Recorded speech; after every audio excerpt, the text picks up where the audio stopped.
Hi friends, in this session we will discuss the conservation of mechanical energy. Before going through this session, please go through the previous sessions of this chapter. Lasso Schaller, a Brazilian-born cane runner, has set a pulsating world record after leaping 58.8 meters from a cliff and into a pool of water. Amazing! Now see his adventure. We will apply the conservation of mechanical energy to find the speed with which he hits the water.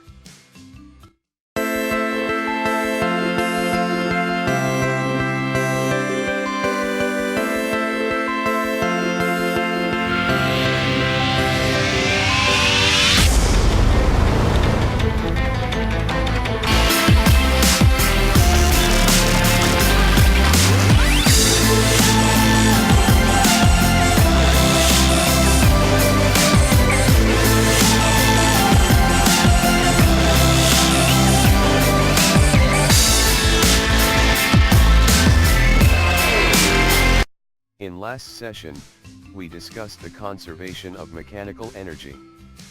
The total mechanical energy is the sum of kinetic energy and gravitational potential energy of the body plus Earth system, and it will be conserved if only the force of gravity does work. Gravitational potential energy of the particle of mass m plus Earth system is mgh. Here h is the height of the particle relative to some reference point. You can choose this point wherever you like. Above the reference point, gravitational potential energy of the particle is positive. Below the reference point, gravitational potential energy of the particle is negative. On the reference point, gravitational potential energy of the particle is 0. Now consider this one is the track, and on this track a body of mass m starts with the speed u, right? Now we have to calculate the potential energy of this point mass m with respect to this reference point. And this point mass is at the height h1 above this reference point. As we know that the gravitational potential energy equal to mgh, where m will be the mass, g is the acceleration due to gravity, and h will be the height of the point mass with respect to the reference point, right? And this gravitational potential energy mgh will be the gravitational potential energy of this particle plus Earth system, right? We know that above the reference point the gravitational potential energy will be positive. On the reference point the gravitational potential energy will be 0, and below the reference point the gravitational potential energy will be negative. Hence, the gravitational potential energy of this body at the point A will be given by mgh1, and it will be positive. Let's say this point is B and the body will reach at this point. This one is the reference point. Hence, we know that the gravitational potential energy at the reference point will be 0, right?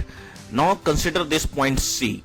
At this point the gravitational potential energy will be negative, and it will be equal to minus mgh2.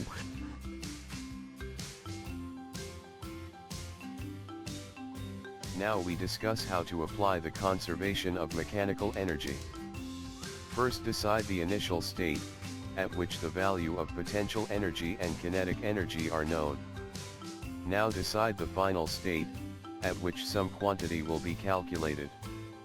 Write down the potential energy and kinetic energy at this state.